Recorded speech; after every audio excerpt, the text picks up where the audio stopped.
Hello, and thank you for tuning in tonight. Before we begin, I'd like to go over a few housekeeping items. My name is Elisa Zanola, and I'm head of events for the Fashion Scholarship Fund. As many of us are very familiar with Zoom at this point, there are some great features for you to utilize. One of them is the chat box. Feel free to send comments to the panelists as the presentations happen, and then the Q&A box. And now I'd like to introduce our Executive Director, Peter Arnold. Thank you very much, Elisa, and welcome everybody to an annual event of ours. It's our FSF Accelerator Grant Pitch Night. We're especially happy tonight to have convened a group of terrific judges. First off, friend Sarah Easley, founder and CEO of MaisonMarche. Welcome, Sarah. Thank you. Sarah's joined by Fashion Scholarship Board member Stacie Henderson, who's the U.S. head of Ecommerce and digital for TOD'S Group. Welcome, Stacie. Hi, thank you. And Stacie's joined by Alan Mack, managing partner of Public School NYC. Welcome, Alan. How is everyone tonight? And apparently Alan's neighbor and friend, Marc Mastronardi, who's also the Chief Stores Officer of Macy's and a Fashion Scholarship Board member. Welcome, Marc. Hi, everybody. Lana Todorovich, President and Chief Merchandising Officer of Neiman Marcus and Fashion Scholarship Fund Board member. Welcome, Lana. Hello, everyone. And Wen Zhou, CEO and co-founder of Phillip Lim. Welcome, Wen. Thank you. Great. Thanks to all of you. I think we're going to kick this off with the first of our 4 finalists, each of whom will be presenting for about 3.5 minutes, and then we'll open it up to questions from the judges. Our first presenter is John Sohn. John's a 2009, 2010, and 2011 Fashion Scholarship Fund winner from Cornell University. John, I'm going to turn this over to you. Awesome. Thank you, Peter. Hello, my name is John Sohn. I'm a 2009 and 2010 FSF Scholar, as well as a 2011 Jeffrey Bean National Scholar. I'm honored to be a finalist for the FSF Accelerator Grant and to tell you about my namesake business, Sohn. Sohn aims to be the first luxury decorative pillow brand and the vanguard choice in home decor. I created my products using my knowledge from my background in luxury women's wear and applying it to the home world. I've accumulated a wealth of knowledge about clothing constructions and details from my previous experience as a designer at The Row to my current role as design director at Rosetta Getty. Yet most of these clothing details stay in this rarefied world of luxury women's wear.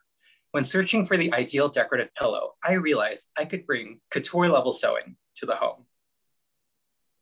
The FSF Accelerator Grant would change how I scale my business by allowing me to meet the recent demand. 30% of my business has been direct to consumer orders, accounting for $4,050, almost half of the sales for 2021. 35% of the orders have been to Beverly's on consignment, and the other 35% have been private orders for friends. There is huge growth potential for direct to consumer, and my barrier has been financial. I've been juggling all the tasks of running this company by myself, from sewing the pillows to shipping the orders. With the grant, I would be able to outsource all the labor comfortably without financial concern. The cost of making the pillows are low. They range from $30 to $80. Sewing a hand pillow takes me approximately 35 minutes, but a skilled seamstress would be much quicker. My aim is to prioritize the hand pillow in natural cotton canvas, as it has been the most popular and requested style. By outsourcing sewing, the only work left would be stuffing.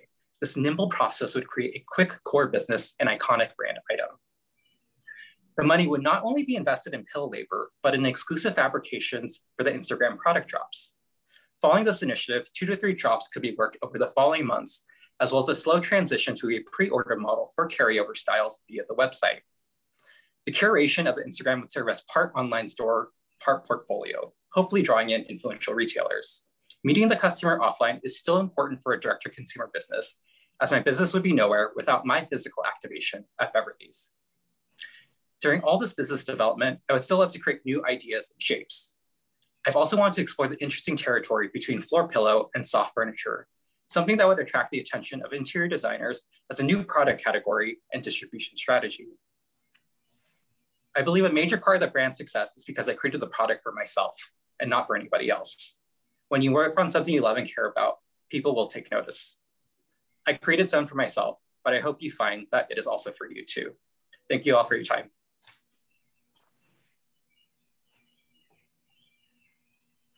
John, I'll start. Can you hear me okay? Yes. Great. Nice job. Really, I think some super creative stuff. We'd love it if you could give us a little bit of insight on what do you think the size of this market looks like for you, and you think about competitively, who do you have to look at to understand where the competition is coming from when you're talking about such unique product? Sure. I find it to be mostly targeting millennial women, so women kind of close to my age range, so in their late 20s to late 30s, and mostly metropolitan cities. So obviously with my launch at Beverly's, it's been a very localized group of influential people who work in fashion, fashion PR. I guess it's been mostly fashion saturated, but it's been hitting these metropolitan targets through those New York City people through their nano influencing and micro influencing.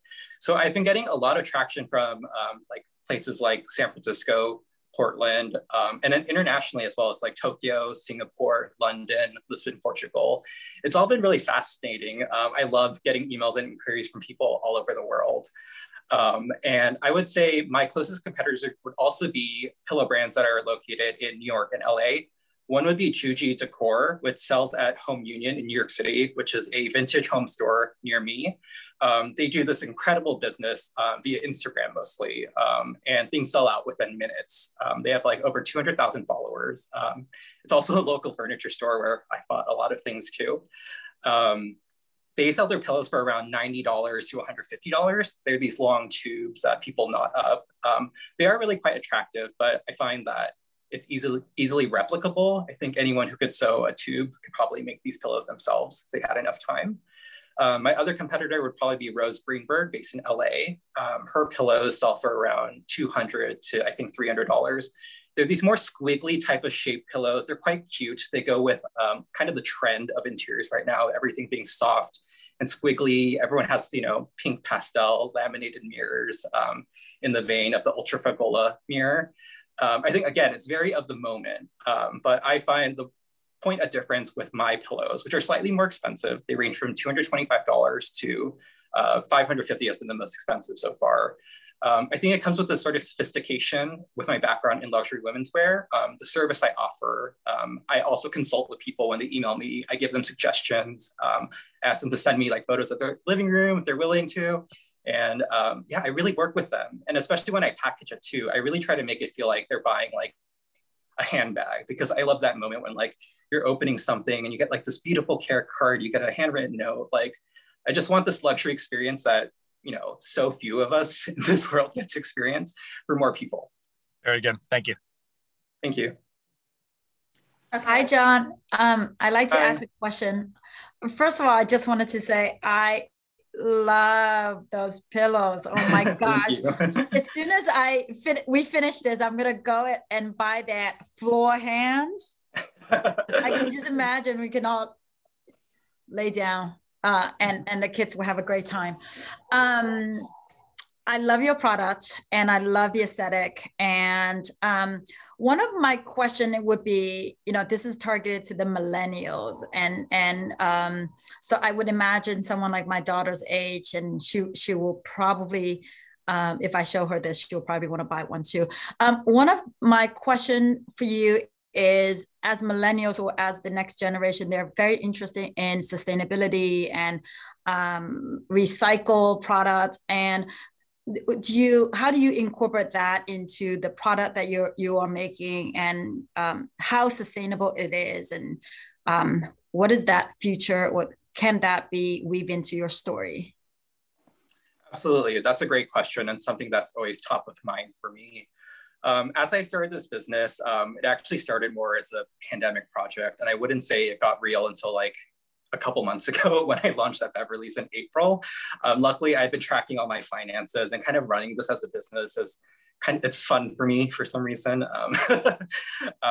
But I feel like I could do a better job. I was kind of initially starting this with dead stock fabrics. I was working with an upholsterer in North Carolina who would sell me offcuts of really great, amazing fabrics. This Danish fabric brand called Kvadrat, which is my absolute favorite upholstery fabric. So originally I was working with those scraps, but then I realized it got quite expensive just because the fabric is quite expensive. And I was making all my prototypes in this cotton canvas, organic cotton canvas, made in the USA. It's based in Georgia. And I always love this made in USA sort of thing. I've worked at the Row and Rosetta Getty. All of our sampling production is done mostly in New York City in the garment district. So that's been also quite close to my heart. For now, my main initiatives are to keep it local. The part I could do much better is the filler. I spent thousands of dollars. That's my highest expense so far, is working on the perfect filler. Right now, I use CertaPure US certified shredded memory foam, which is made in the US. Again, this ships from Georgia. It's safe enough to use as alternative down. It's the type of memory foam that's used for pillows instead of feathers. So I feel quite comfortable using it, but I know the only point, it can only be downcycled into like carpet foam and padding like that. So it's not the perfect option. And with this grant money, I would love to explore different suppliers, work with so many other people, because I've been working at such a small scale. And I think I could do a much better job of this. Okay, I'll ask a question next, if it's my turn. I loved your presentation, and I could feel your passion for the product, and that's so contagious. Immediately, I wanted to buy a pillow too. I felt that. I also loved what you said about having a signature item that's immediately recognizable. That's so great for brand awareness. And then you slowly turn the dial and increase that range. But having that item that you can see across the room is very, very valuable and hard to get right out of the gate. It seems like you've already narrowed in on that. Two questions for you from a retail perspective. From order to turnaround time, if someone places an order for, say, 75 to 100 units, and I know you're doing some production yourself at this time, what is that time from order to shipment?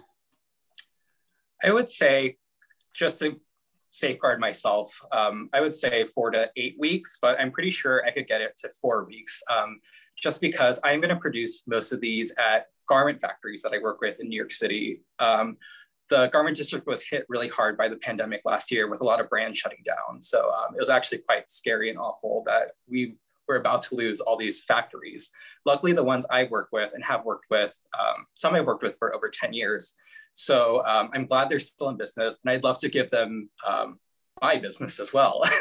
I've talked about it here and there, and I know there are lulls between sampling and production for when they work for luxury brands. And I know they would pull me the favor because I've been really, on my side, working at Rosetta Getty, I've really tried to push for them as well. And the other great part about this is because I have such an extended network in fashion. A lot of my friends, again, this kind of ties in with the pandemic. A lot of seamstresses at big fashion houses were also laid off. So actually what was quite beautiful last year was because people would send around this list of seamstresses that were looking for work in New York City. And I would love to, I still have that list. So I would probably contact them and see if some would take, small units to work at home. I know some seamstresses that have retired as well that I worked with at previous companies. So I'm lucky to have this extended network. And if I needed to, I could sew I could sew 20 pillows over a weekend comfortably, I think. Just turn on the Netflix and just sew away.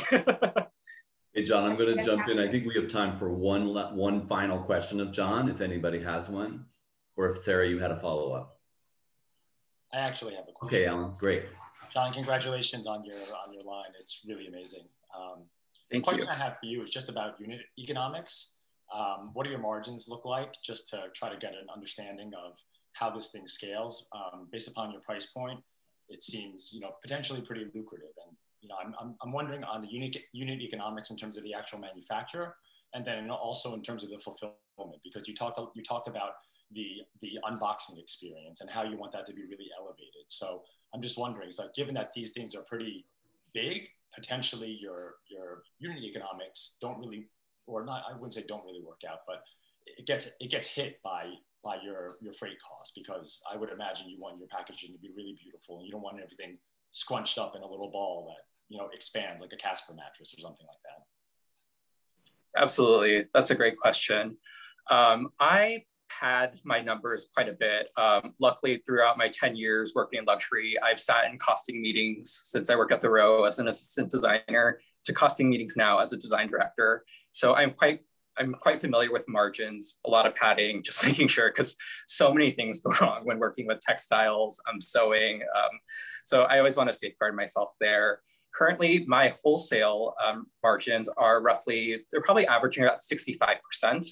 And then when I do direct to consumer, my margins are closer to 85, which is why I've been very interested in pushing the direct to consumer market, but I understand the value of doing wholesale business because at Beverly's, that's how I've gotten all my traction and all my consumer interest basically. And regarding the packaging, I mean, I guess the biggest part that I see or advantage with Sewn is that I do a lot of the labor myself. So I do the custom packaging. I cut it out in stacks. So I cut out the paper. I have a pattern for it and I cut like 20 at a time. I fold it. It's just my time that I kind of give up. But eventually, yes, I think until I can afford that sort of custom packaging at that level, I'll need assistance either by myself or hiring help just to do these sort of things to the standard that I would love to do them. Great. Hey, John, thank you for that. And I think we were all very taken from the very first slide of your presentation. So thank you. We're going to say goodbye to you and bring the next finalist up. Thanks again. Thank you all. Okay. So our next finalist is Alonia McHenry. Alonia is a 2012 FSF scholar from the Wharton School at the University of Pennsylvania. Alonia, I'm going to hand this over to you. Perfect, thank you. I'm just going to share my screen now. Hi everyone, I'm Alonia, founder of Majav, the shoes you reach for again and again. I'm a 2012 FSF recipient and a graduate of Wharton and Harvard Business School. A study from the College of Podiatry revealed it takes an average of 1 hour, 6 minutes, and 48 seconds for high heel wearers to start feeling foot pain. Enter Majav. It's 2021. We don't believe beauty has to be pain. Our mission is to empower women to live their life on their own terms. We're building a high heel that breaks with convention, literally. Our patentable mechanism allows the same shoe to change between 3 heel heights. I can't show you exactly how it works just yet, since we're applying for a utility patent, but I do have samples that I can share later. This idea is not new, yet current iterations miss the mark on design and user experience. The leftmost pictures show how our direct competitor's product requires the wearer to use their body weight to flatten the shoe each time they take a step, which you can imagine isn't ideal. Even still, they had about 800,000 in gross sales in their first year and an inline return rate.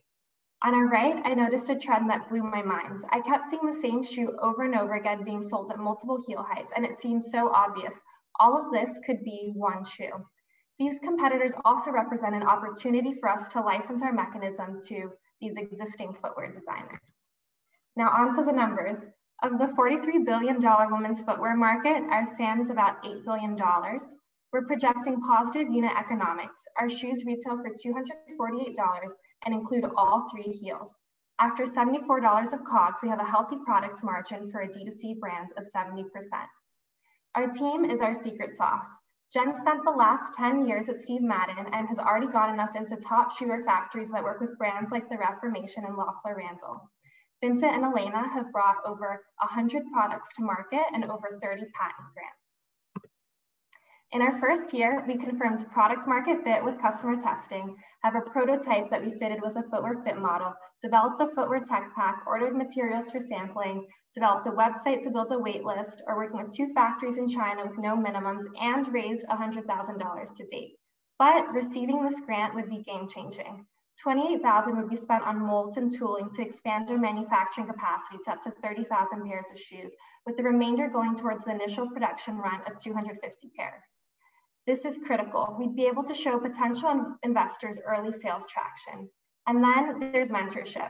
Priorities are accessing top retail executives to build our board of advisors and also raise our angel round and get advice on our brand and launch strategy. It'd be incredible to speak with someone like Georgie Greville from Milk Makeup to help tighten our brand story.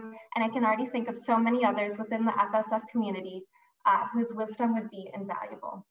After launching our brand, phase 2 is to sell our mechanism to existing footwear designers because we know we can't be the right style or right price point for everyone. This allows us to unlock an even larger TAM and recurring revenues. So I'd like to invite you to join me in breaking convention and taking the future of footwear to the next level with Maisonmarche. Thank you so much. Thanks, Alonia. That was terrific. I'm going to open this up to the judges for some questions to you. Alonia, I have a question. Hi, what an incredible concept as a woman wearing all kinds of different heel heights. And you're absolutely right. The look and feel is absolutely the same with different heel heights, you know, that is purchased separately. So I think that there is something in the concept itself that I think is quite remarkable. My question for you is, you're outlining two different stages. One where you are actually creating a brand with this very unique proposition. How do you think about then selling that mechanism, if you will, to existing shoe brands who then in fact can sort of become competitors to your own brand? What was the thinking behind this dual approach? No, that's a wonderful question. I think the idea was starting with our brand so that we could popularize a mechanism like this and show that there really is a need. But then in looking at the footwear industry in general, I just noticed it's incredibly fragmented. And so for me to think that my brand could resonate with every single person out there felt like I'd be missing out on a larger opportunity to potentially license this tech and work with existing brands. And so for me, that also led to the idea we're like, okay, we could actually have a larger addressable market plus have recurring revenue from this. So it kind of lowers the fashion risk that we take on as a brand ourselves. So you're using the brand launch and brand sharpening, brand definition, what it stands for, brand DNA is a sort of a launching pad, more of a proof of concept, so that you can engage with different shoe brands purely on that technology, right? Yes, but I also do think that there's an opportunity for us to get into like the tens of millions of dollars of sales of revenue just from our own brands. But the thought process was starting with that and then being able to expand through this additional channel. Thank you. Appreciate it. Hey, Alonia. Hi. Oh, go ahead, Marc. So just a brief question on just your economics. I think obviously a really compelling story, and the fact that that you've got positive unit economics on your outline at the beginning. Curious as to the price point that you're running the shoe and the quality of the materials, excluding the mechanics of the heel. How do they compare to other shoes in that same $275 price point? Yes, so the factory we're working with, I think I mentioned, works with other shoe brands like the Reformation and Lothar Randall, which is actually, Reformation is a bit lower than our price point, and then Lothar Randall is a bit higher, 300 plus. So the craftsmanship of the samples that we've received so far from them has been outstanding. And then in terms of the tanneries that we're working with, we found two that we are sourcing right now that are both LWG Gold certified. So from a sustainability front, that has been super positive. And then my footwear designer, Jen, is the one who has the best eye in terms of getting the actual quality to like match the price point. And so she's been leading that charge in terms of the materials that we're looking at. Okay, hi, I have a question. Great job on your presentation. I'm just thinking carry-on luggage forever with this one shoe. It's just really gonna, I love it that you're launching spring of 22 when really the travel game is fully on. Starting with the fashion perspective, I love that one shoe has 3 ways to wear it, but really to launch a collection, you need a lot more than one style. For phase 1, when you are a fashion collection, how many SKUs do you envision showing? Yeah, so for our first launch, I think we were going to start with around 2,000 pairs post this soft launch of 250. And so for that, we were going to start with 6 SKUs. So one upper design, it across black, 3 different neutral colors, a pop, and a champagne gold type style. But you're exactly right. I think like further down the line, we'd want to introduce a lot more like versatility. I think the model I was mimicking for the beginning at least was trying to reduce the inventory risk. And so starting with this classic sandal. And I think looking to like brands like Allbirds and Rothy's and how they came out with one design to begin with, but then supplemented it to really had one hero product was the approach that I was thinking of taking. Sometimes you just don't know until you get there. You research and you try. And so one signature style is what you're going for in a few different colors is what I'm hearing. Is that correct? Yes, yes, just to launch. And then we will be expanding down the line. Yeah. That's great. Thank you, Sarah. Stacie. Hi, how are you? First of all, thank you for your presentation. I love this idea as a person who's been on the dance floor way too late, too many nights. You know, as long as the clutch bag could fit the flat heel, that would be fantastic. I just really have a question about your the marketing behind it, because I do feel, you know, that shoes are very, for me especially because with the heel, it's a very emotional purchase, especially when you're coming with the heel. So I'd love to understand behind it how you really see the position and how you plan to get to the emotion to the consumers. Because the functional part, you have me, right? But, you know, to really get to that emotion, how do you plan on branding it, and what's the plan? Yeah, in terms of the emotion of the brand, I'm actually working with a freelancer right now to develop our brand story and positioning. And so we really are thinking of taking a more creative, artistic approach and kind of like a collage feel of like mixing and matching as a way to tell that story. Because I think you're right, we don't want to just market it as a functional product. That isn't the goal at all, especially, which is why we've been focused on design so much. But to the other end, the name Maisonmarche right now is just like a placeholder. And so we will be updating that to match. But a large part of the budget is working with these creatives to bring this to life. Great, thank you.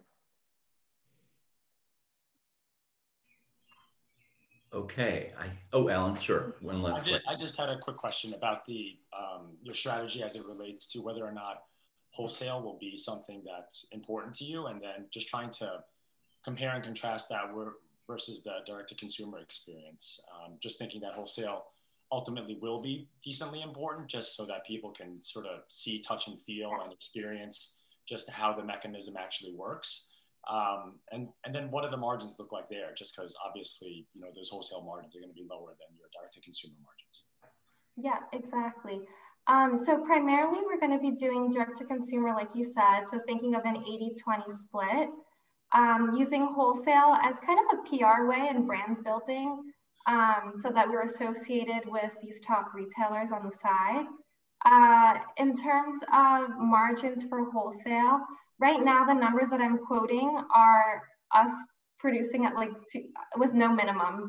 And so when we reach that point where we are working with wholesale doors, we will be able to adjust these numbers considerably to build in a healthier margin.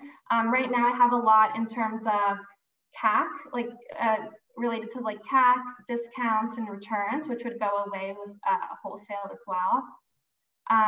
But yeah, that's the plan so far. Thank you. Great.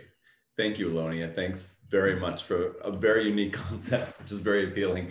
We're going to say goodbye to you and meet our third finalist. Thanks again. Thank you, Peter. Thanks, Alonia. Our third finalist and presenter is Jameel Mohammed. Jameel's a 2015 and 2018 FSF Scholar from the University of Pennsylvania. Hey there, Jameel. Hello, how's it going? Good. I'm just going to share the screen. All right. Oh, the Zoom thing. Okay. Hello, everyone. So my name is Jameel Mohammed. I am the founder and creative director of Kyrie. We are an Afrofuturist luxury brand that I started in 2016 as a sophomore at the University of Pennsylvania. So from the beginning of the brand's inception, we've been able to tell a story really well, and that's resonated and helped differentiate us from competitors. We started with the demi-fine jewelry collection, which found traction pretty quickly, not necessarily in terms of sales, but in terms of press. So in 2019, we had revenues that were less than $40,000. But what we did note over the last year is that there was real brand equity in the brand, because we've seen a ton of growth and across a ton of different areas in the past year. And so in the past year, just to give a brief breakdown, Net-a-Porter approached us to launch our first fine jewelry collection, which we launched in February. And we also received $100,000 from A Common Thread and Harlem's Fashion Row to invest in the business. And I can speak to sort of how we allocated that. In the future, it's mostly team, studio. We acquired a wholesale showroom and improved our supply chain. We were also recently named to the CFDA Vogue Fashion Fund, and our revenues to date for 2021 or sales and revenue to date for 2021 is in excess of $200,000. So in terms of how we're going to continue to grow our brand and to make sure that we can resonate with the global opportunity that we believe this brand to be, the first is partnerships. So in terms of our strategic initiatives, the first is partnerships. And so to date, we've secured partnerships with John Hardy, which is releasing tomorrow. You can see an image here of our store activation.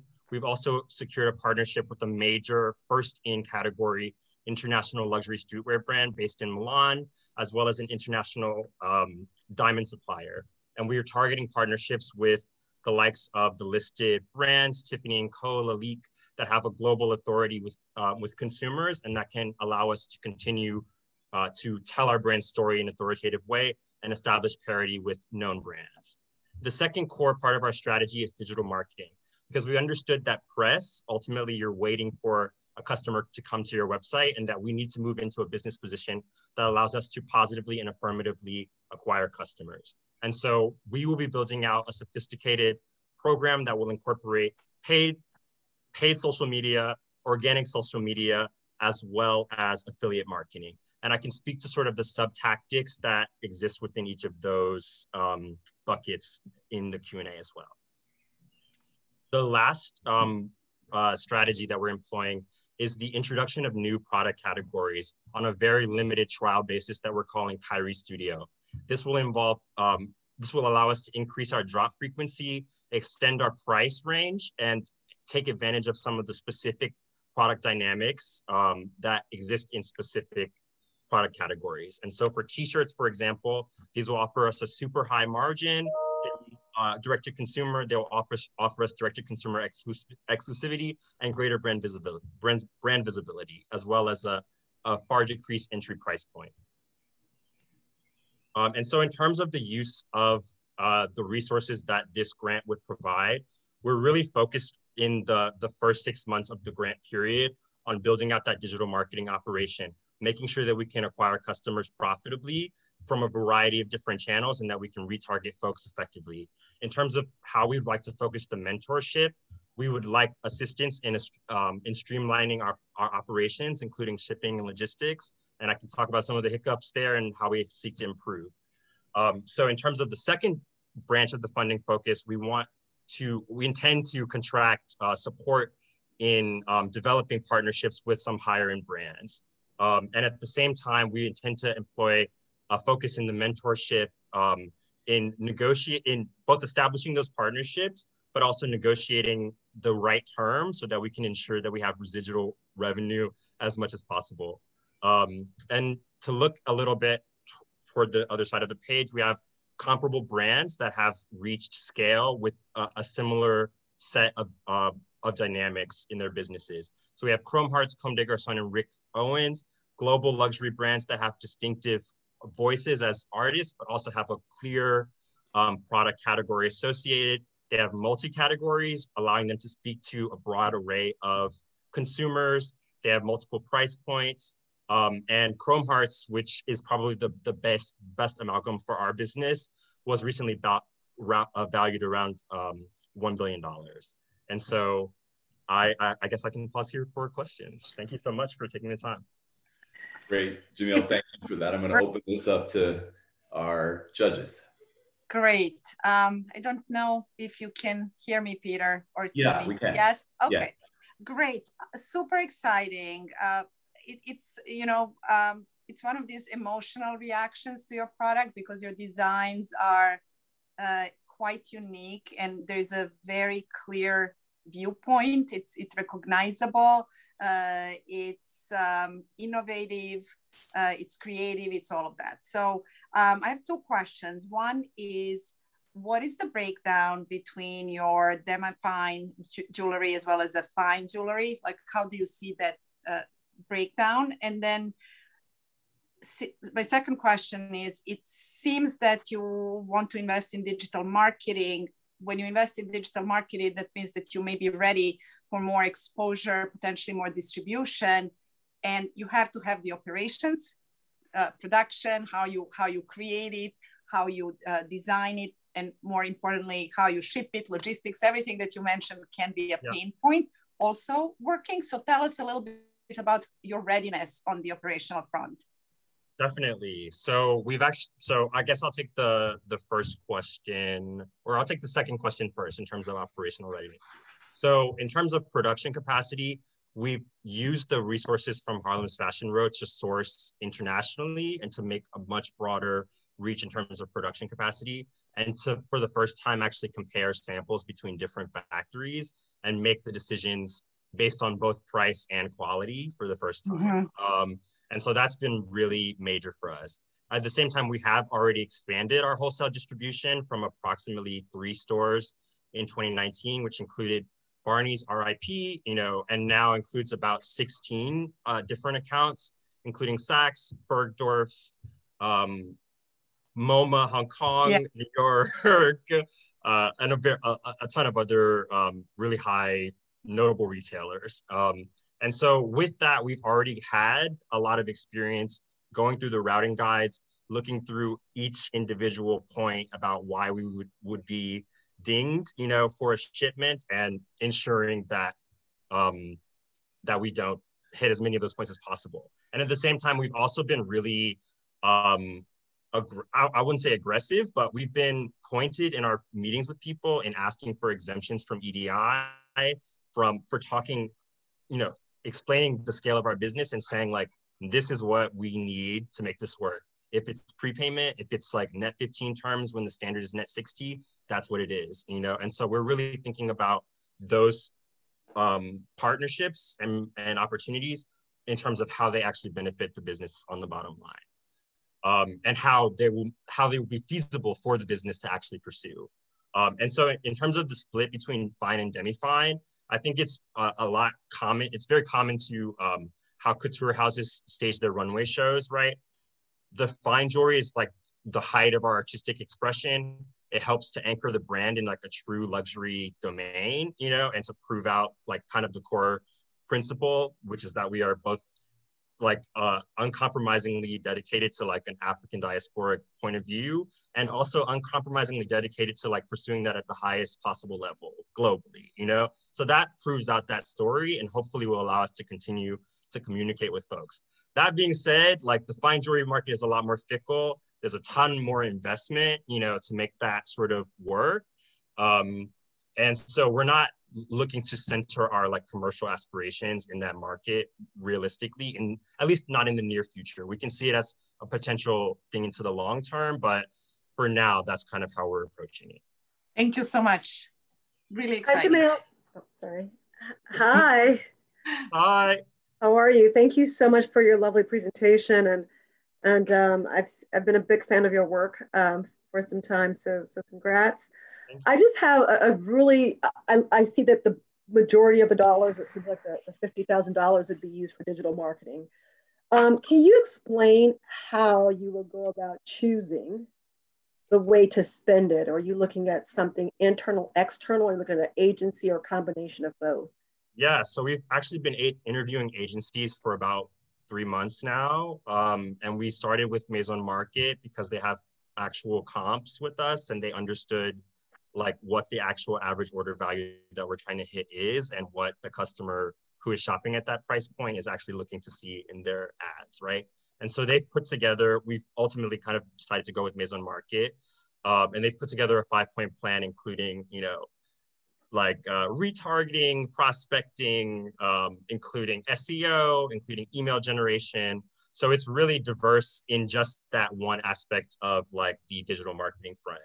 On the other side, we're also looking at affiliate marketing to better increase the conversion from press, right? And because the publishers are now have affiliate marketing initiatives of their own, that puts you in a position to be pulled for stories more frequently and to be pulled specifically for call to action stories. And what we've actually seen so far is that editors from the Bustle Media Group have asked their affiliate partner to add us to their affiliate partnership.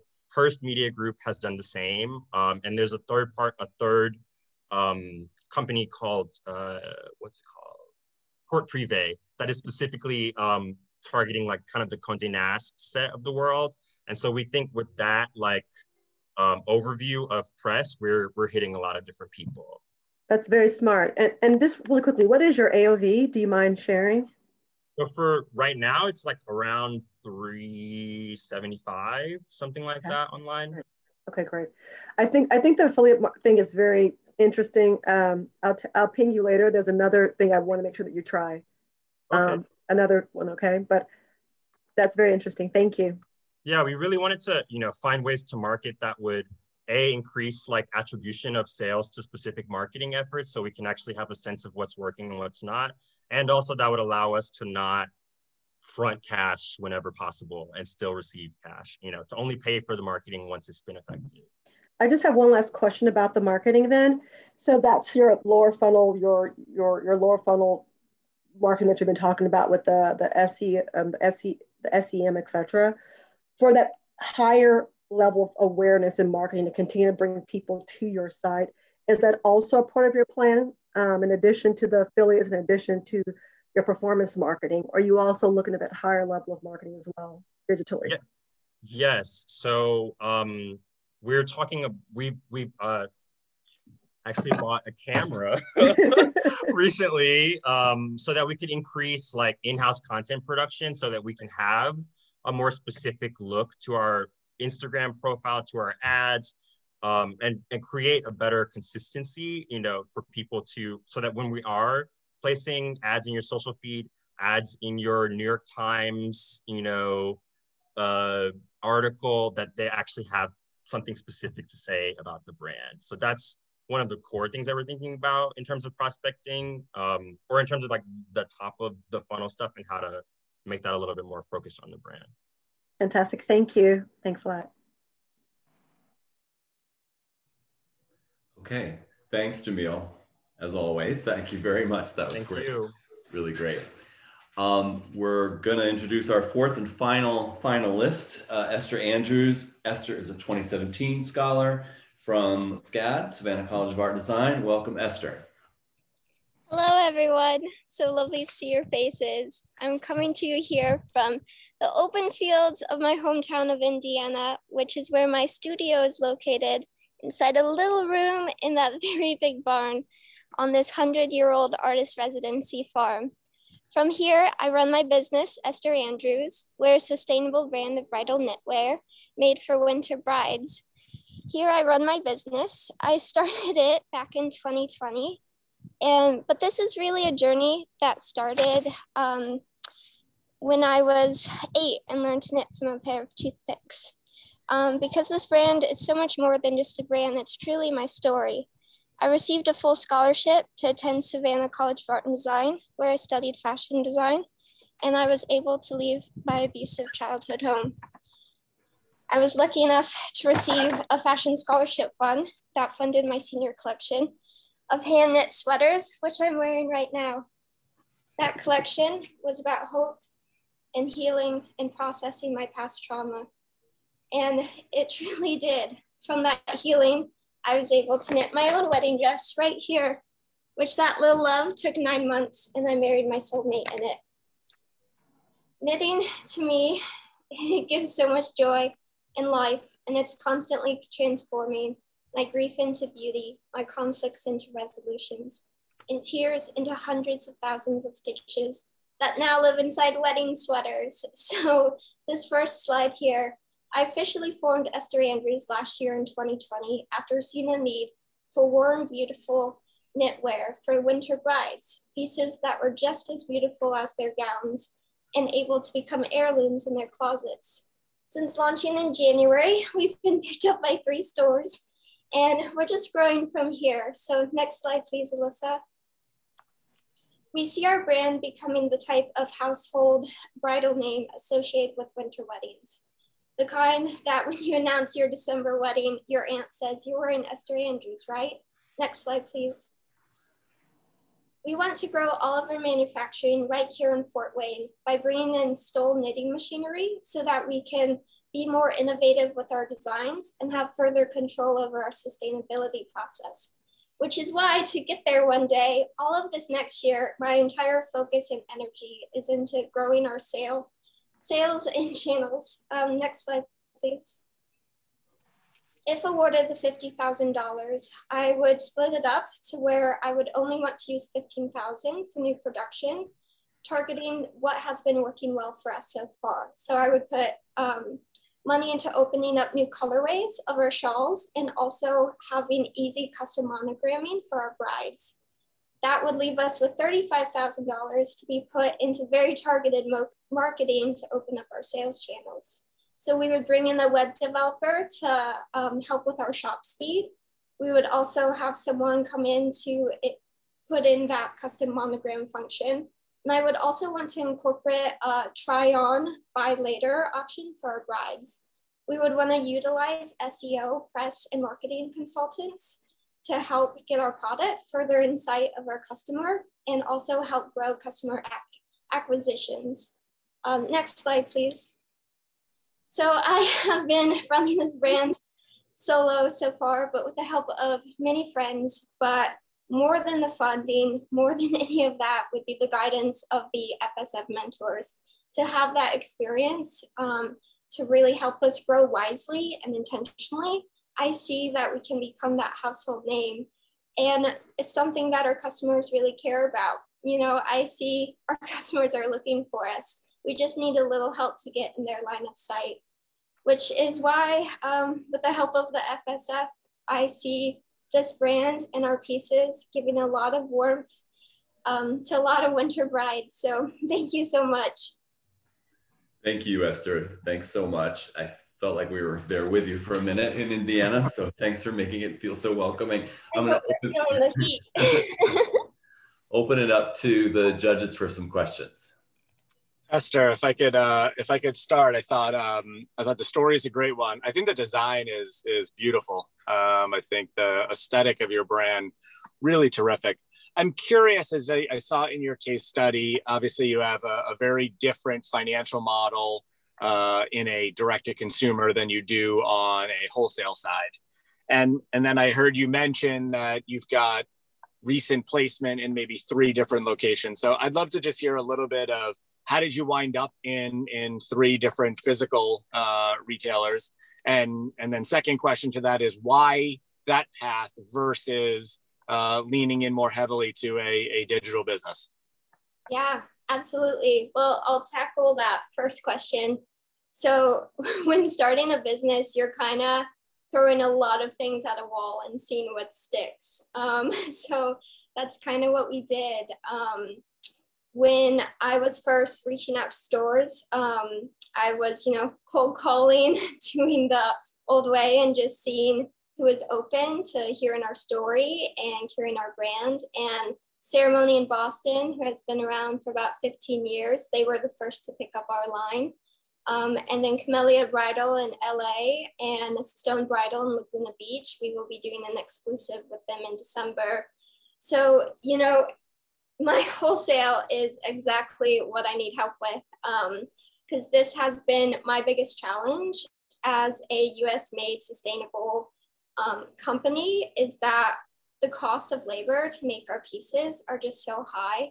And currently our wholesale margins are not pretty. They are -1 to 44%. And I became immediately aware of that problem the first second I saw my first PO from Ceremony. And so this is when I'm currently honestly trying to decide whether or not I should go only direct to consumer, purely based on what my margins are looking like. Because for direct to consumer, it's about 55 to 75%. And I feel like it would allow me for more freedom to offer discounts and have more of that communication. But I'm also very new to this game still. and I don't want to stop an opportunity by cutting out wholesale so early. So I would absolutely love some guidance with that, honestly, and that would be one of the first thing I would ask a mentor to help with. Hi, Esther and Sarah. That was a beautiful story, and I love your wedding gown behind you. It's bringing you good energy. I think it's really important to have a focused concept, and you clearly do, not trying to be everything to everybody. However, a lot of people do get married in the spring and in the summer. And so what kind of products are you developing that aren't just for keeping a bride warm? Absolutely. So I just started that. Currently, we're opening up a line of crocheted sun hats in the spring, and also stockings and crochet gloves. That is the exclusive that we're doing with Stone Bridal. So I'm trying to open up also our price point with those items as well. You know, because right now our sweaters are between 400 to 720. And so to have that lower price point for that smaller cart that someone could purchase. And also when it comes to seasonal, we'd love to grow one day to be able to do, you know, lace pieces and really emphasize knitwear truly is a seasonal product. It's just a matter of showing how and using our materials. But yeah, right now we're really focusing this next year on the sun hats and stockings and gloves and photographing in a way that feels very summery, and so that it doesn't just feel like only winter wedding. Look at some of the early Rodarte knit pieces. Those are really special, and yeah. I feel sort of a common vibe in your work. Oh, absolutely. Thanks. Lana, did you have a question?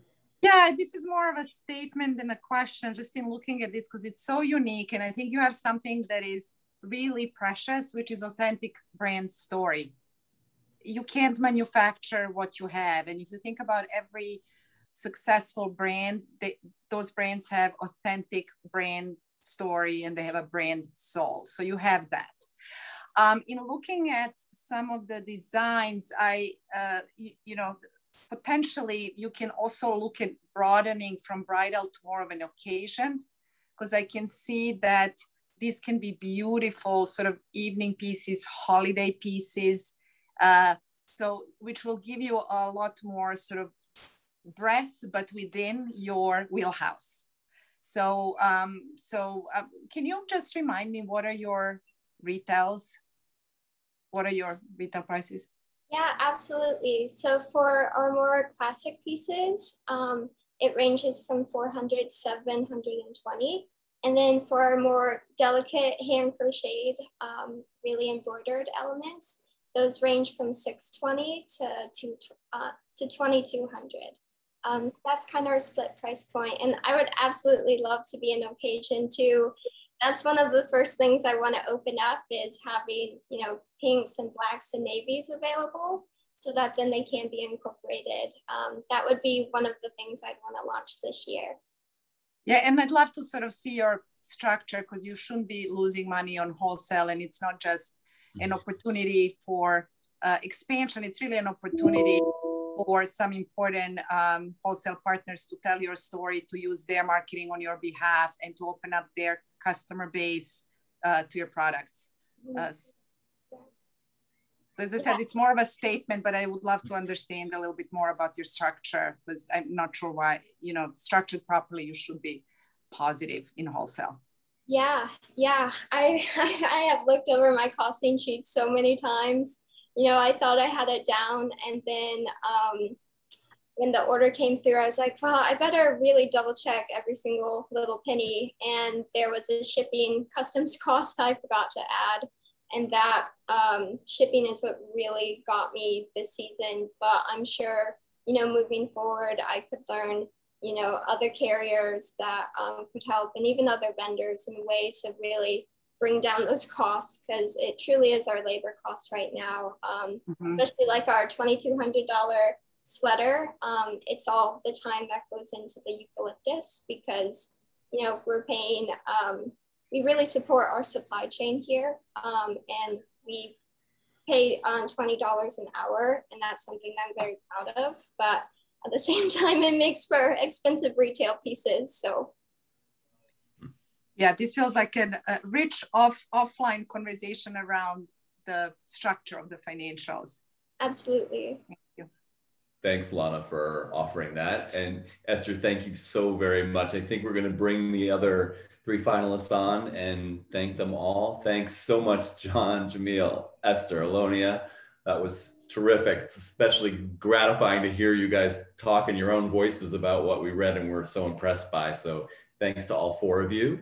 And this is a recorded session, so I know there are a lot of scholar applicants and others who couldn't join because of the timing, but this will be made available to them. So thanks to the 4 of you for sharing tonight. And we're going to say goodbye and then reconvene on a separate Zoom. So again, congratulations to all 4 of you. And we look forward to making our announcement tomorrow.